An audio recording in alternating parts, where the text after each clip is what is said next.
afternoon and welcome to today's webinar. My name is Karen Everett. I'm the director of the Ponte Vedra Beach Division, which is hosting today's discussion. I'm filling in for Gloria Dungara, who's the chairman of our division's board with AAA.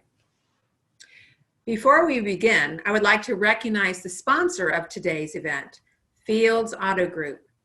Fields Auto Group has been a long-time supporter of events for the Ponte Vedra Beach Division, and we are grateful for their sponsorship of this virtual event. Fields Auto Group is family owned and operated and represents luxury auto brands. We're fortunate enough that Jim Moyers from Fields Auto Group is joining us. Give everybody a wave, Jim. Lunch is good. Would you like to say anything on Fields Auto Group behalf, Jim? I would just say we just appreciate that we can support and be part of the community, and you know, you guys do a wonderful job, and it's been just a good thing for us to be involved with the chamber. Thank you, Jim. We appreciate you joining us. Thank you. Excuse me. We are very pleased that Janice and Donald Jones, CycleHere Media, are with us today to share some insights. 1 second.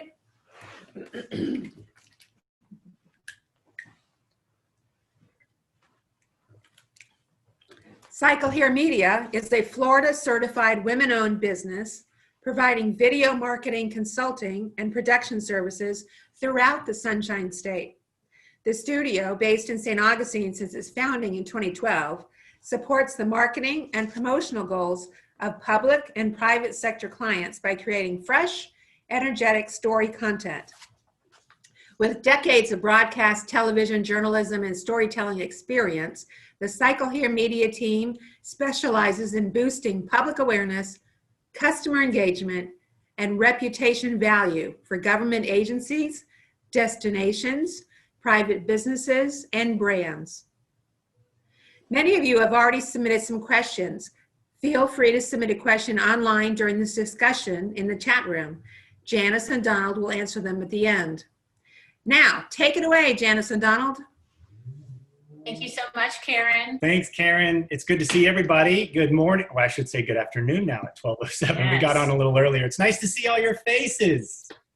I see Pat. I see Marty. I know a lot of you are familiar faces to us and some are new. So it's very nice to see all those that we've met in the past. And it's very nice to see all the new faces as well. So welcome. Thanks for joining us. And we'll take this moment here just for a moment for us to look around and see your faces, because we'll be concentrating on showing you a few things on the screen and also looking in our camera so that you feel like we're talking right with you as we get going over the next few minutes. And some committed chamber members as well. Conserve 1976, whoever that is already tuned in while driving to his next appointment. So be careful, but it's good to have you. It's good to have you. All right, you can go ahead and put us in play there. Let's go over here to screen share so we can give you some. And so no doubt you all have been working on your virtual presence much more than normal in the past 5 months. I'm sure that's the case. Today, we just really hope to talk to you a little bit more about maybe some new inspirations of how you can up that virtual presence and use it to your advantage, because it's not going to go away anytime soon. And some things we might mention are pretty simple that maybe many of you, and I'm sure have already thought of, and you're there, but maybe just reminders or just some little nuggets to take away to improve something just a bit more, or touch on or think about, because we get so involved with so much stuff, and a lot of it, it's just coming from all directions when we get into this virtual world and trying to remember everything and all the channels that we just have to kind of reset. It's kind of like back in college when you wrote that full term paper and you thought it's perfect, and then you went back and read it 2 hours later. It's just remembering things. So here we go. So keep in mind that some of it may make you uncomfortable, but it's okay. Just work at it and try it a little bit. You guys remember when you were first asked to wear a mask, it felt really uncomfortable. Hopefully now it feels a little less uncomfortable. And we were really uncomfortable when we first started doing video meetings and Zoom meetings, and we felt like we were flubbing all over the place and didn't know what we were doing. Some of you may still feel that way. Yeah, they've even created a t-shirt, #you're on mute, right?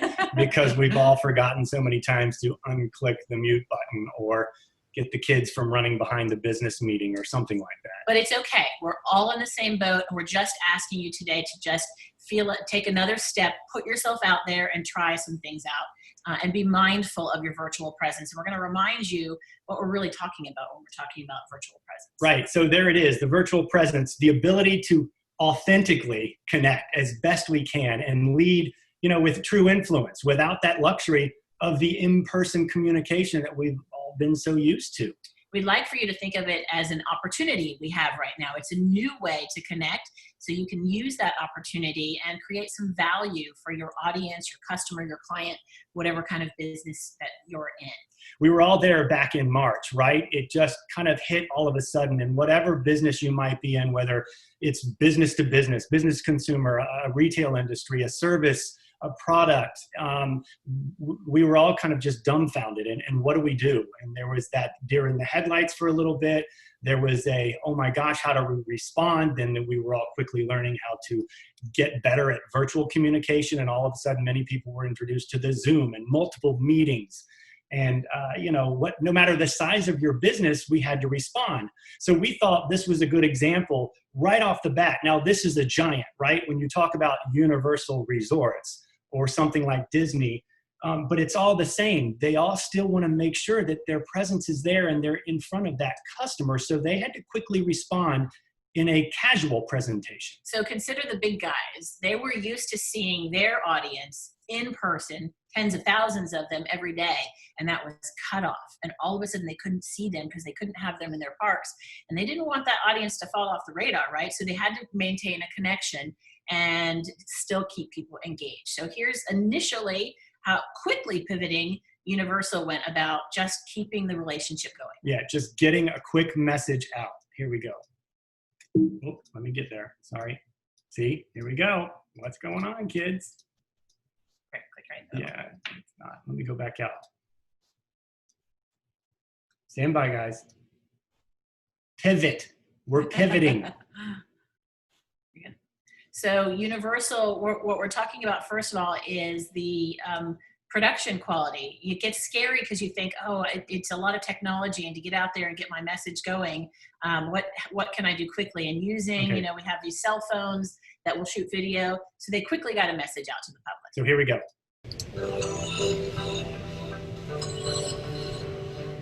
Hello, Universal partners. We wanted to reach out to you today. In this unprecedented time of crisis. Because like almost all of you, We're going a little stir crazy. Stir crazy. stir crazy. As we all try to work from home, to protect our health and safety. even though we'd rather be Riding a roller coaster. Eating snacks in the park. Swimming at Volcano Bay. well, So that was just it. We cut it off shortly, but you guys get the sense. It was their home video of all the people, and we connected with them immediately because we felt just like them, and all of a sudden we had a relationship going, right? And the quality didn't have to be great, but they wanted us to know they were there. So they quickly got that out there, and they continued messages from single individuals. They put it on their YouTube channel. That particular one was on their LinkedIn page. And they just kept putting things out there, even about from the food and beverage manager at the park to special events, to rides, to whatever it might be. They were just trying to find a way to be out there and still connect. And even LinkedIn, who was putting their content on LinkedIn in the middle of COVID, they were mindful about that. So after they got their strategy going, it got closer to time that they might start thinking about opening back up. They were still staying engaged with us. They had some time for some strategy and for some polish for a little bit higher production quality. And they put this out. We miss you. It's totally not the same without you. We miss your let's do this look, the sound of your laugh, cry, screams, and how you make every day here the best day ever. We can't wait to get you back. So we've added temp checks, face coverings, social distancing, and extra sanitizing to get the good times going again. It's time to roll out the red carpet and kick open the Universal gates. We're finally back and can't wait until you are. And I love that I'm looking over here at you all and I see smiling faces, which I'm sure is what Universal wanted to know was happening when we received their messages. Yeah, whether you're a roller coaster thrill ride seeker or not, we've all been in there. We might have been there with our kids or our grandkids, and you know their excitement when they enjoy any type of an amusement park. And we miss that connection. we miss just being in that fun time or in such a big place with so many people. It's just so remote to us now. But they wanted to be back out there. And then they were also trying to ensure people, look, when we get there, when we get to that point, we're trying to do everything we can to respect what's happening to all of us and be as mindful of the situation as we can. And holding our hand throughout that process. So something that's an example that's much closer to home because it's dear to my heart is the TAG Children's Museum, which is a children's museum developing here in St. Augustine. And I sit on the board of the TAG Children's Museum. We had received a grant for some STEM experiments from the NIAS network. And we were scheduled to present those in workshops with students for spring break. And then it would continue through the rest of the school year and into the summer. And we would be using these fabulous Earth and space experiments. And our campus is developing, but we have a little workshop space where we could hold 12 to 15 students. So it was really disappointing when those got canceled and we weren't able to do it. But we knew that we still needed to keep our virtual presence alive. So we quickly pivoted and determined we could do this in video. Right, we said, look, NIAS Network sent all these wonderful experiments. These are huge kits in these big Tupperware boxes, anything and everything you need to do this experiments, whether it's science, technology, engineering, art, or math. And we're like, the kids would still love to see this. So let's work with the kids that are part of the Children's Museum. So many bright individuals out there. These are all our children here in the county. And we said, let's create a video. So we took them at separate times into the TAG office over at the shipyards. And they were part of that. They were part of the production. They were part of the scripting and the ideas of what they would do to make it fun. And so we filmed that and edited it creatively. And we came out with about a baker's dozen of those over a 2-month period. And the response was fantastic. So we went from the possibility of having 12 students in a workshop to posting these on our Facebook page, our Instagram, and in our newsletters. And we have had 85,000 views of those videos. So a quick virtual pivot allowed us to engage an exponentially greater audience. And it was just being thoughtful about how can we still remain out there. Not super, super high quality, just what we could do quickly to get our presence. I don't know. With what the children did, I thought they were top. They were top notch. We filmed them all, edited them well, put some special effects to it, and it was fun. But real quick, Jan, go back, guys. I know we're limited on time, and we were going to share one of those with you, but because of that, if you get a chance, those are the thumbnails of some of them down on the right side. But tagmuseum.org, and we have all the videos there. Go and watch them. It's fun stuff, and if you have children or grandchildren, hey, look, we learn stuff from the videos, and they're great teachers. So please take a chance to check those out. Yeah. Thank you for getting that in. So your virtual front door is in a lot of places, and we want you to make sure you're remembering all those places. You, in virtual meetings like we are right now, we're all giving you our first impression. We're meeting you from our virtual front door right now.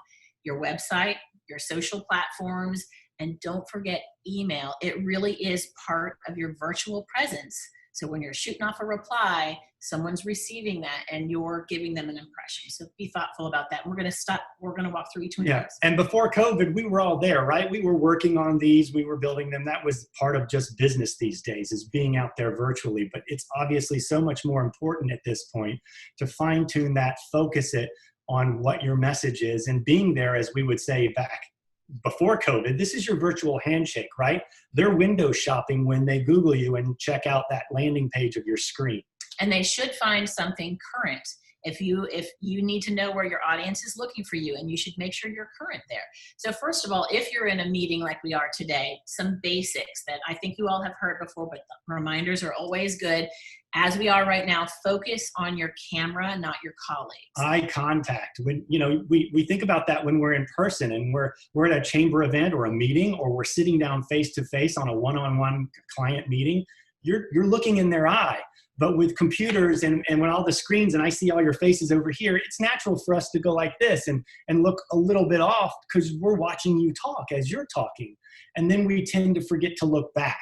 But it's something as simple if you can focus in that camera so we still have that eye contact, because as humans, we need it. Yeah, we connect visually, and you get more out of the conversation. And just think about framing yourself wisely. Take the distractions out of the background. I know the dogs and the birds and the cats and the kids are loud in our house sometimes too, but try to make it a nice, pleasant background. Put some light on your face if you can sit where there's a window shining light in, or put a lamp behind your laptop. We are using something pretty cool. If you do this a lot, you might want to know about This is a Loom Cube, as it's called, and I'll turn one around here. And it's a really small unit, but see, it's a little LED panel. Even comes with the suction cup. There's one up here now that's a little bit lower, but you charge it. It's got a diffuser. It's a soft light, so it's not harsh. And I think this whole setup's like $59, $69 and you can stick it on the back of your desktop. You can stick it on the back of your laptop if you're traveling or in another location. And it just lights you up so that you're there and you're present for the person that you're talking with. And there's a company that pivoted quickly. They didn't sell those 5 months ago. Yeah, professionally, we use a lot of really good lighting, and they sell a lot of light panels, right? But they created this product, as you can see right on the side, video conference light. And they created this product solely for that, to ship it with the suction cup, because everybody started needing it. It's great. And so, of course, if you're using these tools, you can communicate a little bit more confidently. And we always like to emphasize using expression when you're communicating, because it just engages people more, right? Well, and as you say, I talk a lot with my hands. Yes.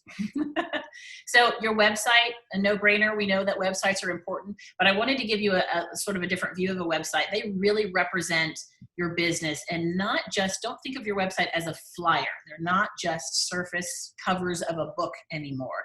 If you can share your process within your website, then you're taking that customer, that potential client, and you're walking them in the door. Maybe start offering them the first step or two. If you can make engagement with you, with your business, a little bit easier, because things are frustrating right now, then you'll have a better chance of winning that client. Right. And many of you thought that, you know what they're needing, you know what your product or service is, and you want to cater that to your customer, your potential customer.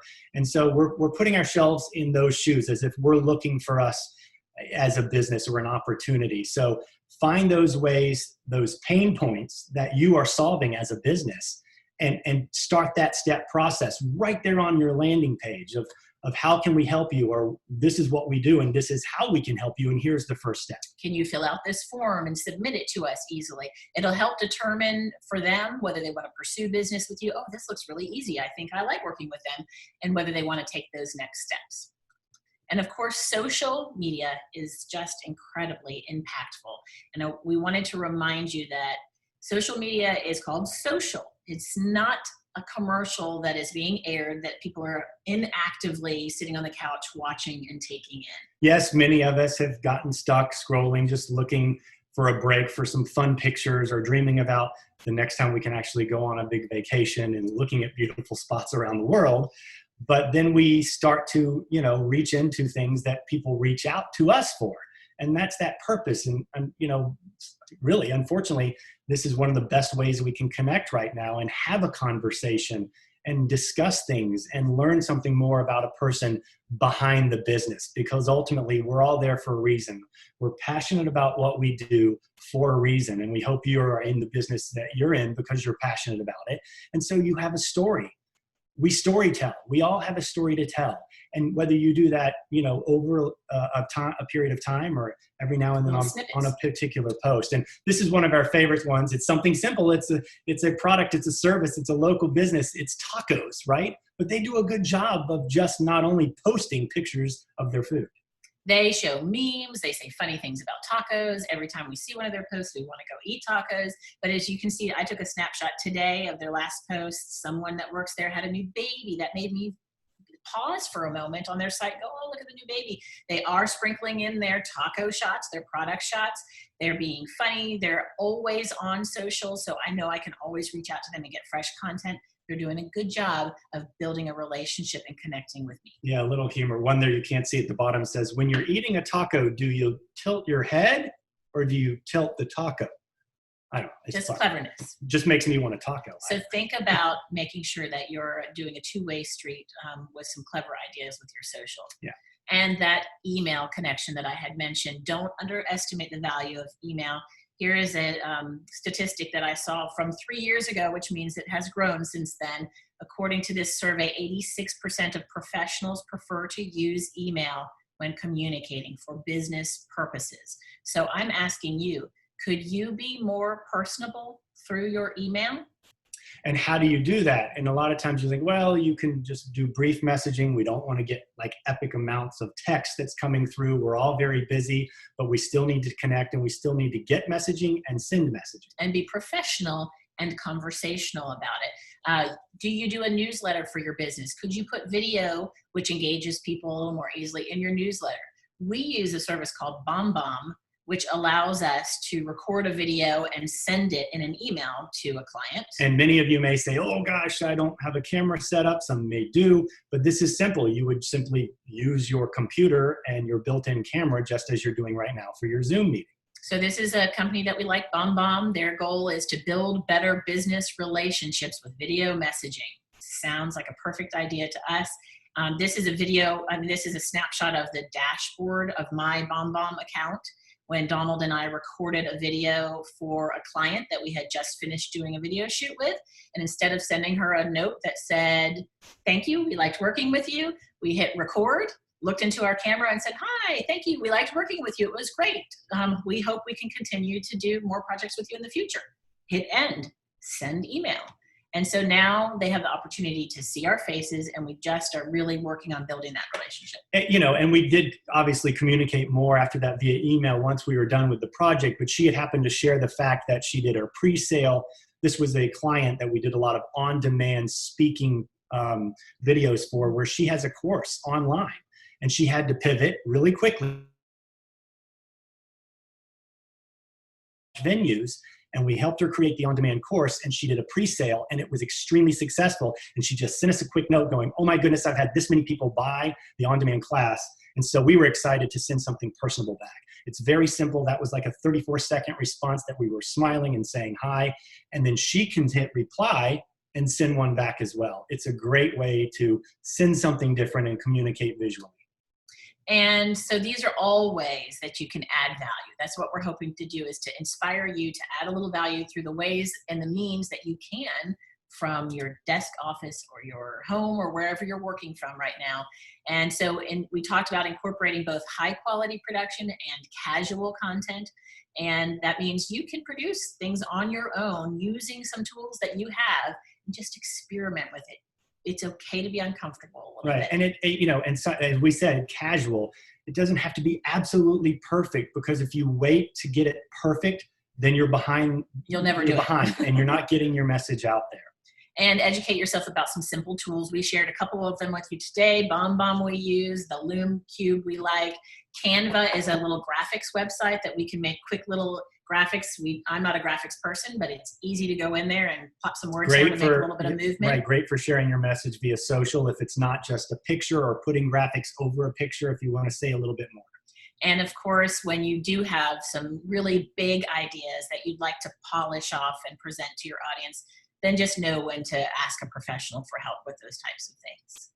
And so that's what really we had to share with you today, and we hope we've given you some great ideas. We can't see the chat box at the moment, so we'll undo this presentation, so hopefully we can see chat and answer some questions, and turn off your microphones and talk with us if you'd like. Let me see here. There we go. Chat's over here. And do we have anything over here? There's a lot of... Hi, Kim, my cohort there at Tag Children's Museum. Yeah, I see lots of thank yous, but I don't see any specific questions, so you must have covered the groundwork. Isabel, I'm going to look for your new BombBomb email to me soon. Right. Isabel said she liked the BombBomb idea there. I will. Let me stop sharing here so we can see all the faces. There we go. Did you guys get some new ideas out of that? Have you been doing anything that you'd like to share that you think was a great way to communicate over the last few months? Hi, Diane. Yes. Hi, I actually just have a question. So I keep hearing that Facebook is not really the best social media anymore to reach people.